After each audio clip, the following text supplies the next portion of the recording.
I just invite you, my name is Greg. I used to be a pastor here. Do you remember? Some of you, it's been almost 5 months, and I was counting on my fingers, and some of you are wondering, well, what have you been up to since you left at the beginning of summer? So I want to run down just a few of the things, and then we'll dive into this morning's topic. What am I doing? I'm teaching classes at the college level, university level. So I've got 2 classes at Corbin University. You've heard about Corbin? It's up the hill. And I'm teaching Old Testament survey. So I get to walk kids, younger kids, through the whole of the Old Testament and the themes of the Bible.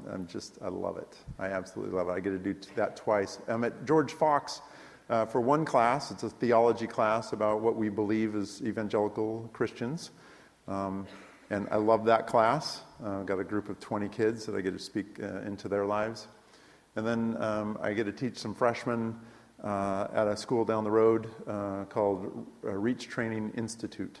That's associated with the Alliance Church right down the road. And I got a group of kids down there that I get to help get started in the college experience. So how many of you have taught before? Anything, really. Preparing, it takes preparation, it takes energy and effort. I'm not in front of the kids as much, the students as much, but holy cow, it takes a lot of time, doesn't it? It takes a lot of time. And so a large portion of my fall has been doing that, has been preparing for that. One of the other things that has kind of popped onto my plate this fall, which is kind of interesting, is I get to interact with a special group of guys at Willamette, the football team.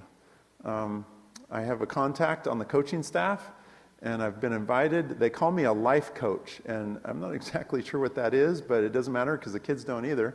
And so I've invited, and ultimately, so far, we invited, at the end of summer, we invited the whole team out to our property. We live on 5 acres. And we made dinner for them. There were 90, and they were football players. Can I just tell you that football players eat more than the average human being? We had so much food, and they ate almost all of it, and it was glorious. And on a weekly basis, a portion of the team gets to come out. We've invited them into our house, and we cook a meal for them as a pregame meal before their Saturday games. And I'll talk a little bit more about that later, but that's been a unique, unexpected thing that has popped onto my plate this fall as well.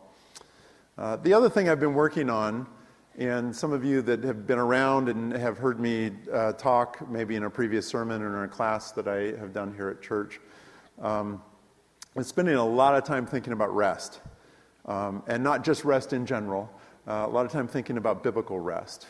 I wrote kind of a final project for a dissertation a couple years ago, and I've taken that, and I'm trying to formulate that into not just a class, which I did last spring, but also a book. I'm working on a book. Have you ever written a book? Don't try it. It's awful. It's trying to get what's up here, out there, and make it coherent. It's really a process. And so I've got my rough draft done. Thank you. No. I just need some encouragement. I got my rough draft done, and I set it aside for the start of school, and I've started to pick it back up, and I'm working my way through trying to make sure it's coherent. As a part of that process, the book is going to be called Rethinking Rest, and it's going to be a challenge to just sort of get people back into a conversation about what is biblical rest, how is it presented, what does the Bible say about biblical rest, and is it something maybe different than what we've thought it might be? So as a part of that, I've also got a website, rethinkingrest.com. And so there's going to be some of the stuff that I talk about this morning, in short, that I've got more fully developed on that site. Everything's free there. You can go and check it out. If something I say this morning, you wish I had spent more time on it, I probably have in that setting. So you can do that. So that's kind of what I've been doing. And as I was preparing for this morning, I thought there's just one thing that I've always wanted to do when I give a sermon. Every single time I give a sermon, I think about this, and I've never had the guts to actually do it. And I'm not sure I'm going to today, but I'll at least tell you about it. And so in that way, I'll get closer to my end goal. I've always thought it would be fun, after everybody's settled and everything, to actually just have everybody stand up. And I'm not going to, okay, don't.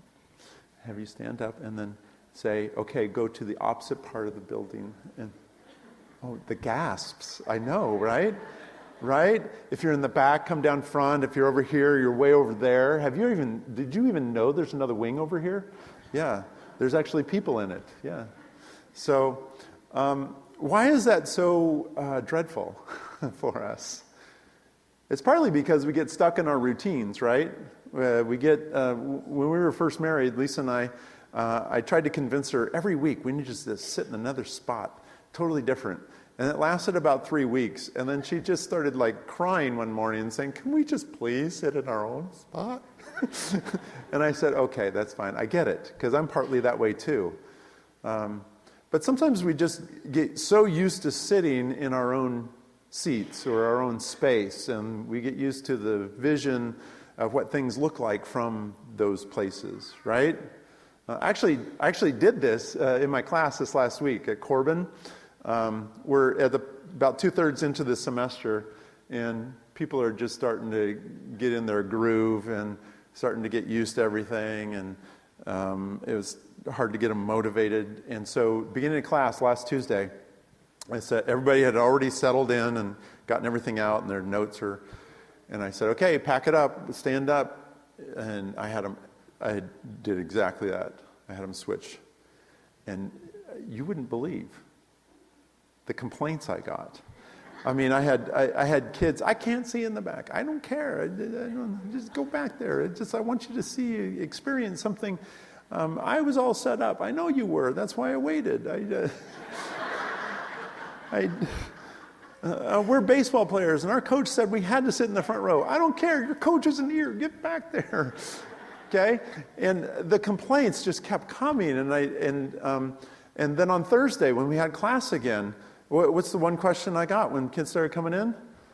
Do we have this? Right?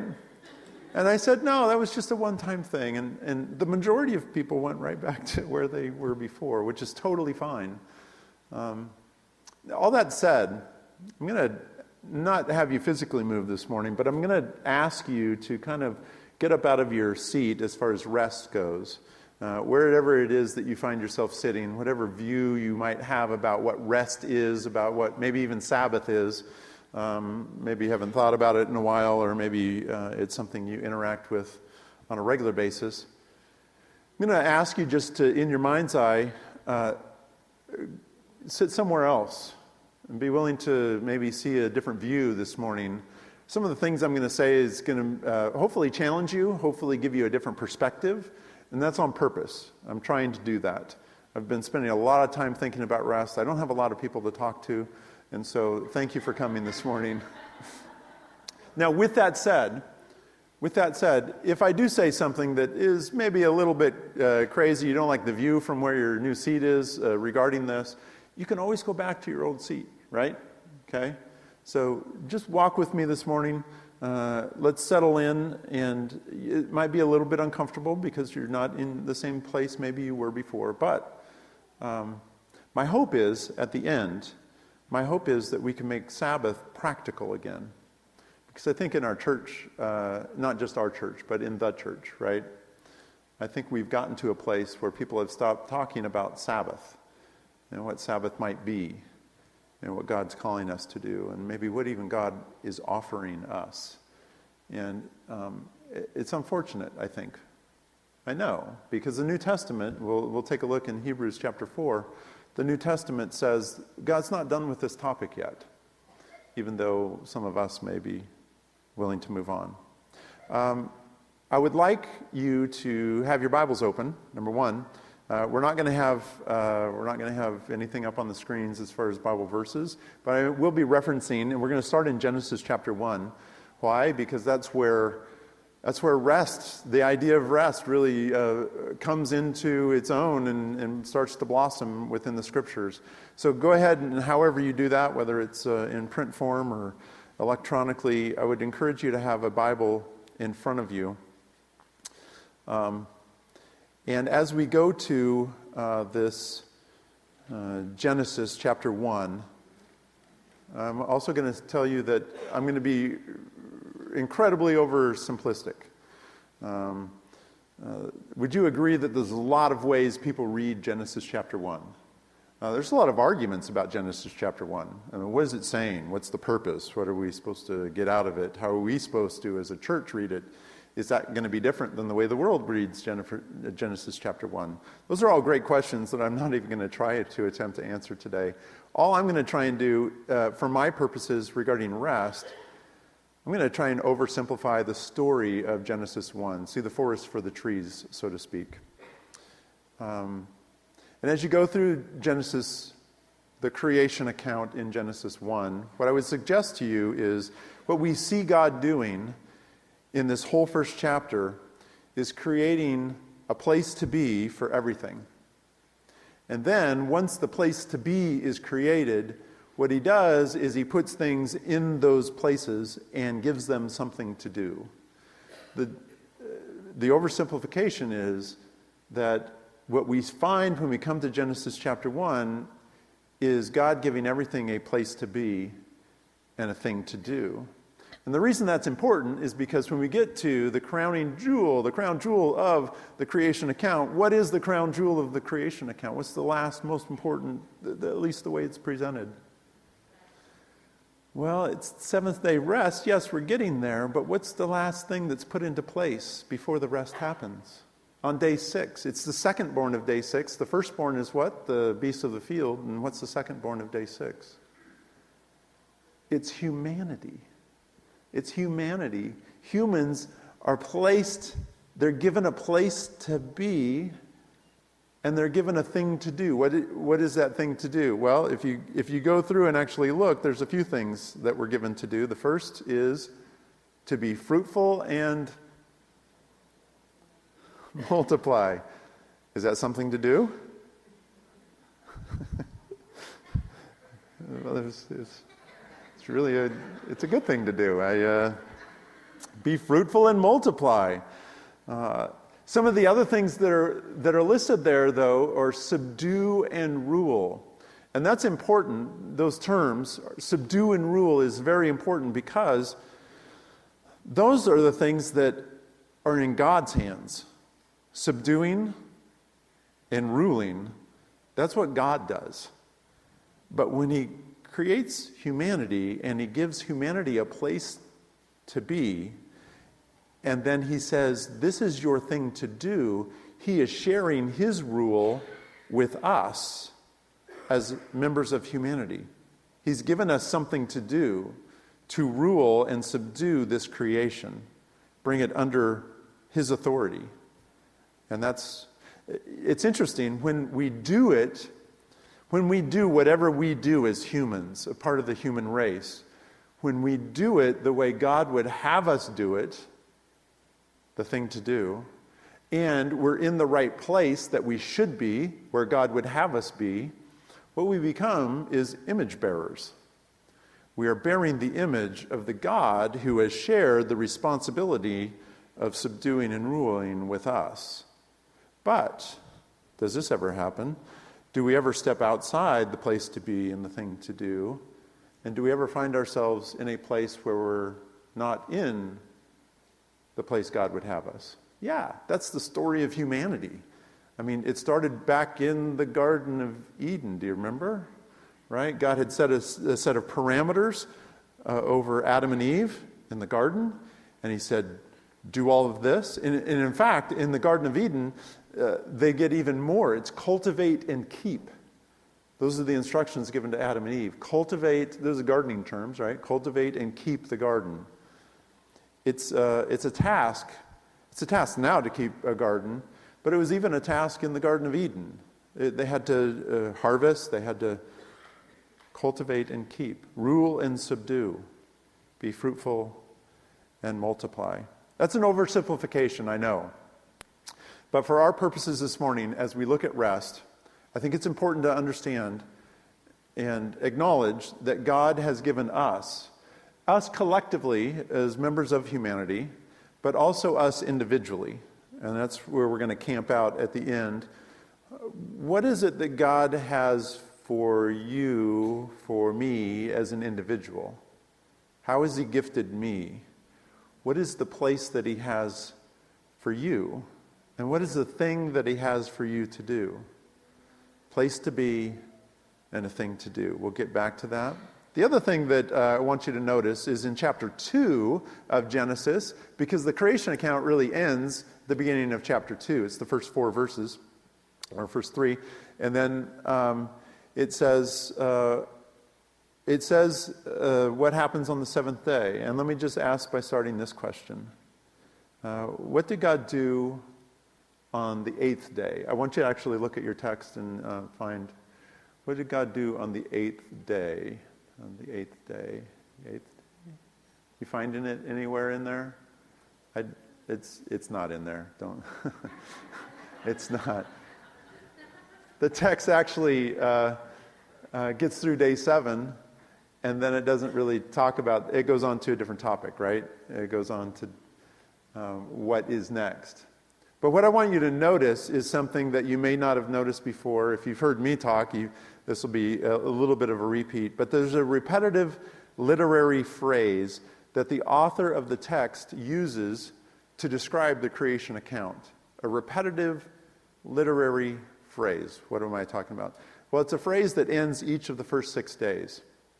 There's a phrase that the author uses, he employs, in the story of creation. At the end of each day, how does he end each day?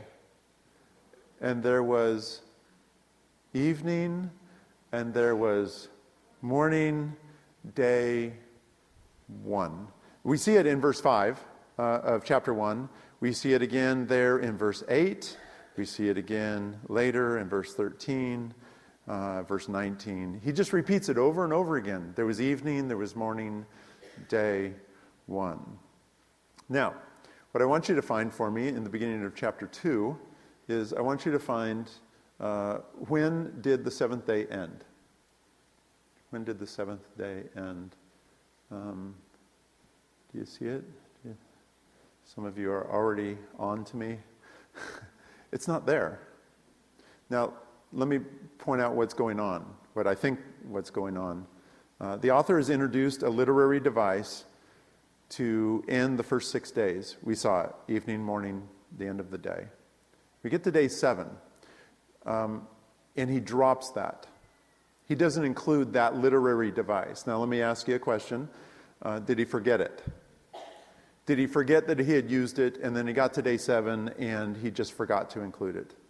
No, it's not an option. Authors use repetition even today for specific purposes, and when you have repetitious phrases and then you exclude a repetitious phrase, you're doing it for a reason. And so as we get to day 7, what I'm going to suggest to you is that phrase has been removed for a reason. And why is that reason? It's because day 7 never ended. Literally. Now, did day 7 literally end? Well, yeah, day 7 literally ended. How do we know?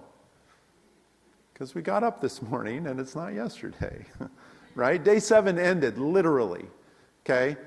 They went to bed and they got up the next morning and day 8 actually happened. But what I'm asking you to think about is literarily, from a thematic standpoint, there's something going on day 7 that caused the author to drop that literary device and create a situation where literarily, thematically, day 7 never ended. And the reason is because there's something significantly different that happens on day 7. And what is it? It's the rest. God rests. He ceases what he was doing before, and he doesn't go back to that activity, and he rests. And what I'm going to suggest to you, and this might be a new thought, is whatever rest that God went into on day 7, he's still there. He's still experiencing that same rest. It's a rest that never ended, literally and thematically and spiritually. Why is that important? Well, it's important because when we get further into the biblical story and we start talking about rest, this is the foundational thing. This is what rest is. And we've made rest in our culture, in our society, maybe in our setting, we've made rest this thing that we do once a week. At least that's the concept. But as we go back and we look at the original setting of rest, rest originally is something that God entered into and that God never went away from. Okay? So that may be a new idea. We are reading somebody else's mail when we come into this Old Testament. I don't know if have you read anybody else's mail lately? And no, don't answer. That's like a felony, I think. I think you can go to jail for that. What do I mean? When we delve into the Scripture, especially the Old Testament, it has a setting in and of its own. It has a culture, it has a whole thing that was going on, and it's not our setting. It's not our setting. So when we go back and we read rest in chapter 2, the first verses of chapter 2, we want rest to be what it means in our setting. But the goal is to try and find out, what does rest mean in that setting? Because if it really is that God rested and then never left that rest, that's different than what I was told. I was told that God rested on one day and then he went back to work on the next day, and that was our example for us to do the exact same thing, and that's what the Sabbath is. But if I'm reading this correctly and God never left his rest, that's something completely different. We get a clue what this might mean when we go to extra biblical literature. What do I mean by extra biblical? Meaning it's not inside the Bible. There's a culture that the Bible was written into, a time and a place, and then we have unearthed other stories of creation accounts. They're pagan, okay? They're not the one true story that we have, but we have unearthed other stories of creation accounts from that culture in the ancient Near East. And it's really interesting because the format, and some of these predate our story, and the format is somewhat similar, which makes sense because they're all written into the same culture. People would need to understand what's being said. The biblical story is dramatically different, and it brings truths of who the one true God is into a culture that already existed. What's interesting is when we read these other stories of creation accounts of the pagan gods, they set up a temple at the end. They put their image, an idol, in the temple, and then it says they rest, which is really interesting. And in that setting, what they mean is they rule. That's what happens when you set up the cosmos and you give everything a place to be and a thing to do, and you just start it spinning and you rule. You are the person calling the shots as the deity. And as we come into the biblical story, we follow that format. Except there's not a pantheon of gods, and it's not a competition between gods. There's only one. This is the dramatic difference. There's only one God. And as this one God has set everything up, and we get to the culminating day of creation, day 7, he rests, which means he rules. He sets up the system, he puts everything in its place, and then he makes sure everything is working correctly. And that's what God entered into on day 7, and that's what he's continuing to do even through today. And what's interesting is when humanity was placed in their place, doing their thing for a period of time in the Garden of Eden, Adam and Eve were at rest under God's authority. Does that make sense? They were living a restful life because they were in their place as God would have them be, and everything they were doing was exactly the way God would have them do it until that ended. And they stepped outside God's rest, and then what happened in the story with Adam and Eve? The curses came, and the curse is you're going to go outside the restful place under God's authority and rule, and you're going to go try and do what you were made to do and be where you find a place to be. But as long as it's not under God's rule, it's not going to be restful for you. And that's kind of where we find ourselves, some of us find ourselves today. Now, the ministry of Jesus is added to that story. But as we go back, that's kind of the picture that we have, is we've got this rest. What is rest? Rest is living under God's rule. In simple terms, for us in the image of God as humans, where has God called you to? And what has he gifted you to do? And that's the parameters. He's given you something to do. He's given you a place to be and a thing to do. And when you find that, and you do it the way God would have you do, you are at rest, biblically speaking, thematically speaking. And when you don't do it the way God would have you do, and you're not in the place where God would have you be, you are in a state of unrest. And some of you know what unrest is. And you've been there, and you've camped there, and you've also probably experienced rest along the way as well. So what's the Sabbath? So let's continue to move through this. What's the Sabbath? Well, the Sabbath is instituted in the Old Testament, and I'm going to suggest to you it's a reminder of that Adam and Eve situation before the fall, where everybody was living under God's rule at rest. The Sabbath is this idea that was instituted as the fourth commandment in the Ten Commandments. And God said, hey, humanity that's not living at rest, I want to give you some rules. And I want you at least one day a week to stop your curse, the working of the curse. And I want you to explore what it means to live under my rule and authority. One day a week. And so it was always only meant to be a shadow of, a reminder of something that happened 24/7. And we've kind of landed on the Sabbath idea as being one day a week. I want to take time and be with God, but it was never meant to just be a one day a week thing. It was supposed to be a 24/7 all existence. That's where we started. That's where when we go to the book of Revelation, that's where we end, is a city at rest with God, with nobody trying to break in and disrupt anything.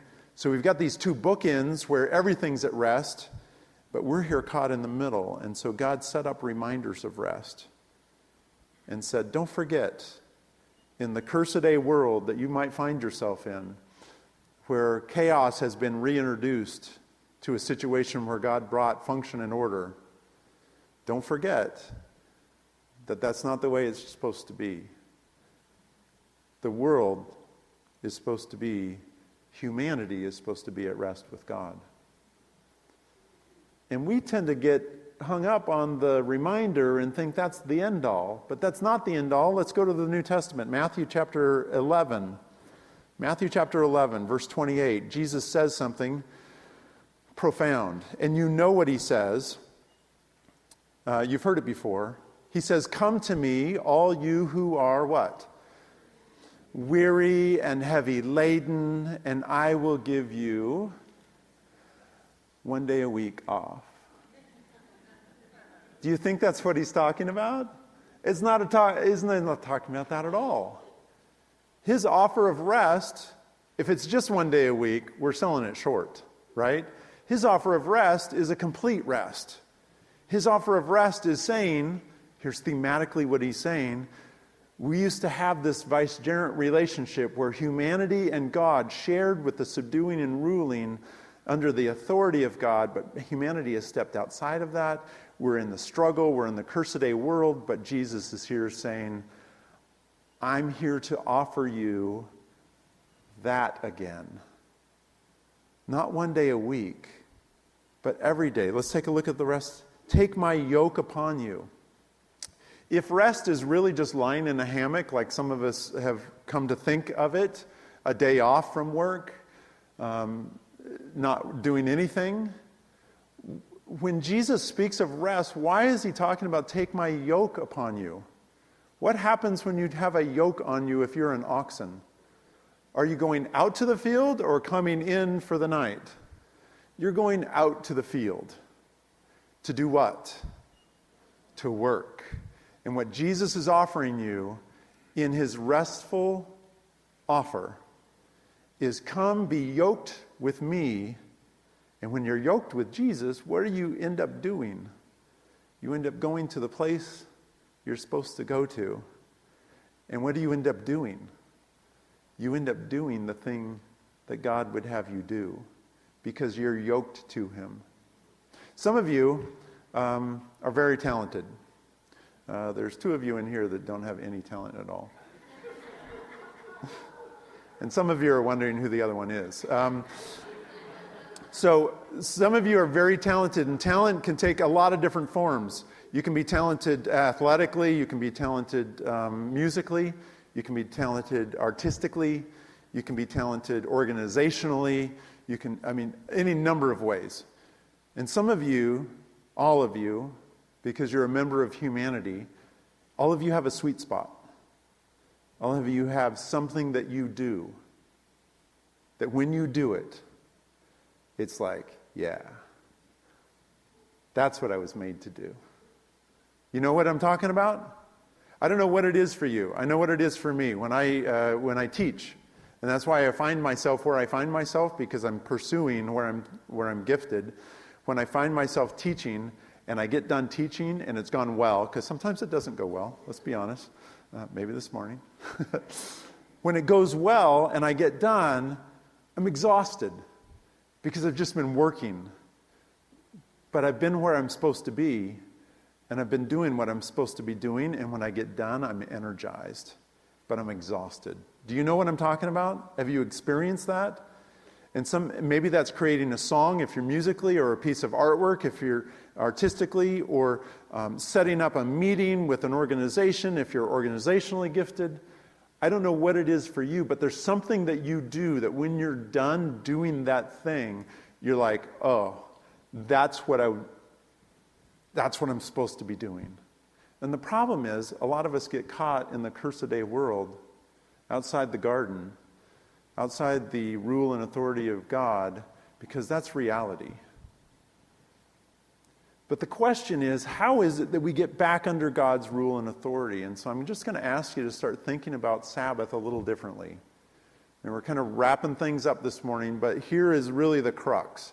We've set up all this stuff, all this theory and theology to really get to this point. Because the point is, how is it that I find rest? How is it that we find rest? In a world of chaos and hurt, how is it that we can find that sweet spot under God's restful rule and function the way we're supposed to be functioning as humans? Not just as humanity, but as individual humans. How is it that we find that spot? And I want to suggest to you that I don't want to throw away everything that you think you understand about Sabbath, because I'm in process too, and I haven't thrown away anything. What I'm doing is adding ideas to my concept of Sabbath. And this is one of the ideas I want you to add to your concept. The idea of Sabbath, the offer that Jesus gives, is an offer to say, be in a continual search. If we were to go to Hebrews chapter 4, a whole chapter 3 and 4, those 2 chapters talk largely about a believer's rest. You should spend some time there. One of the phrases that's used there is, today if you hear his voice. Don't respond the way unbelievers do, but obediently slip under God's rule is the message. Today if you hear his voice. And the cool thing about today is what? It's always today. It's always today. And the offer from Hebrews 3 and 4 and from Jesus in Matthew 11 is, today if you hear his voice. The offer of Sabbath, I'm going to suggest to you, is not a one-day-a-week offer under Jesus' ministry. The offer of Sabbath is a continual search for hearing the voice of God in your life, hearing him invite you to places that you haven't been before, to consider things that you haven't considered doing before, to put yourself in awkward positions, to use the gifting that God has given you. Now, I want to tell you that gifting changes too. If you were to see me in my 20s, I was an athlete.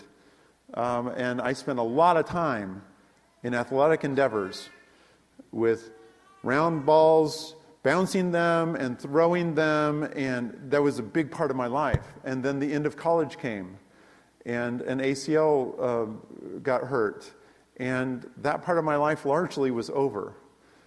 And I went into teaching, and when I went into teaching, it was exactly where I was supposed to be. I knew it. But then something happened, and I transitioned into real estate. Weird, right? I had no idea. But I could tell you the story if we had time, and the story is God confirmed this is where you're supposed to be. You're supposed to be in Salem, Oregon, selling real estate right now. And when I was there doing it, I knew that's where I was supposed to be. And then 2008 happened. Do you remember? The whole economy just sort of, and God said, well, that was your place, but now I got something else. And I thought, I have no idea what else there is there. And I ended up being a pastor at this church. And I walked in, and I got to tell you, those first years, I was awkwardly, this is not who I am. I'm a teacher, and I'm a real estate agent, and I'm an athlete, but I've never been a pastor before. And yet I found my footing, and when I was here, I could tell you the story. God confirmed, this is where you're supposed to be. And God's called me out of that position, and He's got me hanging out with football players. And I'm telling you, when I'm on the sidelines at a game, I don't know what I'm doing there. I have no idea. And it may be that it doesn't work out. But in this way, what I'm trying to do is I'm trying to test the waters of rest. I'm trying to dip my foot into situations that I wouldn't normally on my own, but that God has brought to my doorstep and said, trust me. And He's doing that for you too. And I don't know what that looks like. But as we get to this concept of Sabbath and this idea of what do we do to enter into rest, I got to believe that God's calling each of us individually, and He's given us talents and abilities that we can get better at even. And He's bringing people across our path, unexpected encounters with people that why did I just have that conversation with that person? I'm at Willamette football because 20 years ago, I invested in a small group setting with a young man that ended up being on the coaching staff. That's the only reason I'm there. I'd never planned it. I have no ambition of doing anything, but this is where I find myself. And it's often awkward. And God's calling you to awkward places because rest under God's rule and authority doesn't always look the way we would choose because we're used to working out in the curse-a-day world outside the garden. God's inviting us back in. It's under Jesus' ministry, and it's heading towards an end that will be just like Eden, where all humanity and the whole cosmos is living at rest under God's rule. That's a great picture. And how do we do rest now? We listen.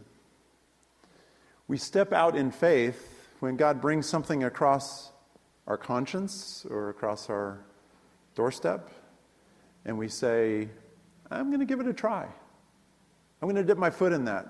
And you know what? It may not work out. I've done so many things that it's like I got halfway in and it was like, nope, that's not it.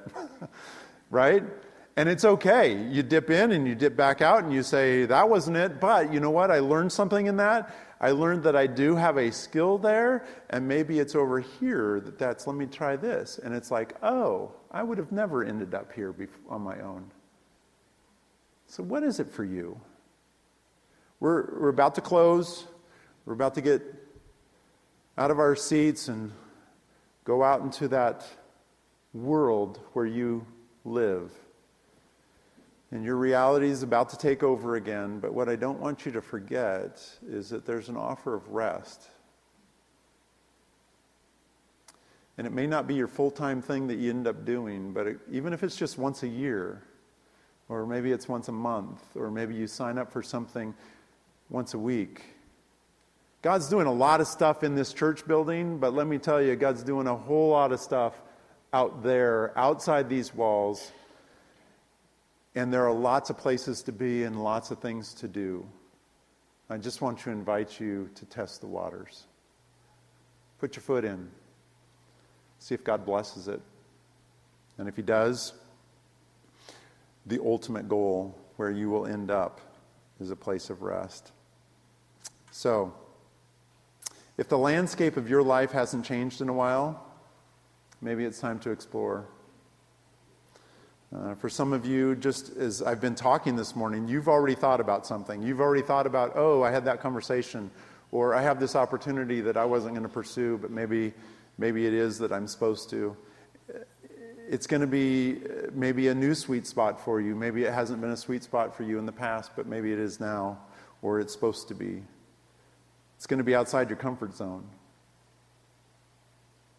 Thank God it's going to be outside your comfort zone, because that's how we grow.